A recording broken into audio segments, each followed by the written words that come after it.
चंद रोज पहले रात 9 बजे मालेगांव बस डिपो से पूना के लिए निकली बस MH14 KO 7126 Manmad Chaufuli flyover bridge के करीब एक हादसे का शिकार होते होते बची। इससे पहले कि बस ड्राइवर ब्रेक लगाकर बस पर पूरी तरीके से काबू पाता, बस अपने से ठीक सामने चल रहे ट्राले के पिछले हिस्से को टच कर गई, जिससे बस के अगले हिस्से में लगे बम्पर को कुछ हद तक नुकसान पहुंचा है। इस बस में ड्राइवर केबिन के ठीक पीछे बैठकर अगली सीटों पर सफर करने वाले 3 मुसाफिर जो अचानक ब्रेक लगाए जाने से ड्राइवर केबिन से टकरा गए थे, उन्हें मामूली चोटें भी आई। इस बस का ड्राइवर, जिसका नाम मोहन अशोक देवरे, उम्र 35 साल बताई जा रही है, चश्मदीदों के मुताबिक उसने शराब पी रखी थी और मदहोशी के आलम में वो बस को चलाया जा रहा था।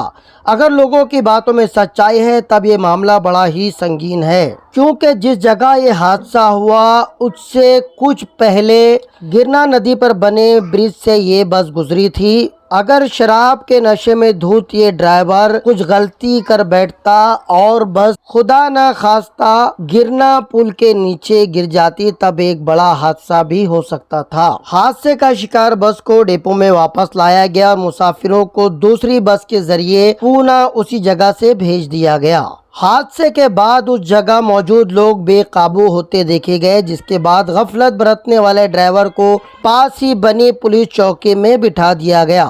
चूँकि मामला बड़ा ही गंभीर था, इसलिए इस मामले की हकीकत जानने के लिए हमने न्यू बस स्टैंड के ऑफिस से इस हादसे के बारे में मालूमात लेना चाहिए। तब हमें मालूम हुआ कि डिपो मैनेजर देवरे मैडम किसी मीटिंग की गरज से शहर से बाहर है। बिल आखिर कल हमने इस ताल्लुक से डिपो मैनेजर देवरे मैडम से मुलाकात की और इस मामले में उनसे बात की। इस मामले में सबसे बड़ा कमाल ये था कि महामंडल की तरफ से की गई इन्वेस्टिगेशन रिपोर्ट में कहीं भी बस ड्राइवर के शराब पीने का कोई जिक्र, कोई तस्करा मौजूद नहीं था। ना ही मामूली रूप से जख्मी हुए किसी मुसाफिर के बारे में कोई मालूमात दर्ज करवाई गई थी। तब हमने हादसे के वक्त उस जगह मौजूद हसन सरदार नामी चश्मदीद गवाह को बस डिपो पर बुलाया और पूरा मामला देवरे मैडम के सामने रखा। साथ ही साथ ड्राइवर का वीडियो भी हमने डिपो मैनेजर देवरे मैडम को दिखाया। तब डिपो मैनेजर साहबा को भी लगा के कहीं ना कहीं कुछ ना कुछ गड़बड़ है। उन्होंने फौरन एक्शन लेते हुए इस मामले की नए सिरे से जांच का यकीन दिलाते हुए कहा कि अगर ड्राइवर इस मामले में लापरवाही बरतता पाया गया, साथ ही अगर उसके शराब पीने की तस्दीक हो गई, तब उस पर सख्त कार्रवाई की जाएगी। से पुणे जा रही थी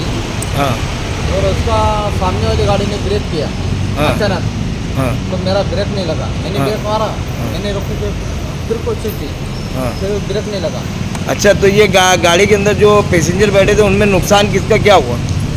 नुकसान कोई? वो तो मैं गाड़ी चल रहा था। नहीं, जाने नुकसान किसका कुछ हुआ?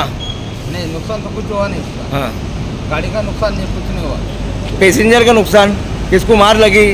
पैसेंजर का नुकसान तो नहीं हुआ, पीछे थे वही पैसेंजर कोई नुकसान नहीं। अच्छा, ये गाड़ी पुणे जा रही थी क्या? हाँ, पुणे जा रही थी।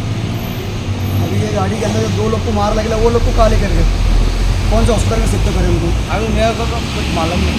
मैंने बोला था उनको, जो बोल रहे थे ना मेरे को मार लगा है ऐसा वैसा। ये गाड़ी के अंदर 2 लोग को मार लगे है, इनको यहाँ से उठाकर कोई हॉस्पिटल में रिफर करा गया और ये ड्राइवर ने ड्रिंक करा हुआ है।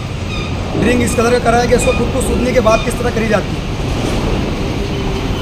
मैं मालेगांव प्रशासन से यही मांग चाहता हूँ कि ऐसे ड्राइवरों की फुल जांच होना चाहिए, इनके ऊपर कानूनी कार्रवाई होना चाहिए, इसकी इंक्वायरी बैठना चाहिए। मैम, पिछले दिनों मालेगांव डिपो से एक बस निकली पूना के लिए, रास्ते में जो है एक्सीडेंट हो गया। किसी वजह से जो है ड्राइवर ने शायद अपना बैलेंस खो दिया हो या समय पर ब्रेक नहीं लगा हो, जो भी XYZ, मगर उसमें जो सफ़र कर रहे थे वो मुसाफिरों का कहना ये है कि उस ड्राइवर ने जो है वो ड्रिंक की थी। उसी संबंध में आपसे पूछने के लिए आया है, अगर ऐसा है कि वाकई ड्राइवर ने ड्रिंक की होगी, तब जो है आप क्या कार्रवाई उस ड्राइवर के ऊपर करना चाहेंगे? क्या है ऐसा, अगर ड्राइवर ने सही गलत हुआ तो ड्राइवर पे ऊपर हमारा डिपार्टमेंट, हम प्रशासन की तरफ सख्त से सख्त कार्रवाई की ही जाती है। और उसके ऊपर ऐसे भी उस दिन का जो एक्सीडेंट था तो वैसे भी चौकसी मेरे हिसाब से मैंने लगा दिए हैं। उसमें जो निकलेगा गिल्टी निकलेगा तो उस पर 100% उसके ऊपर कार्रवाई होनी ही होनी है।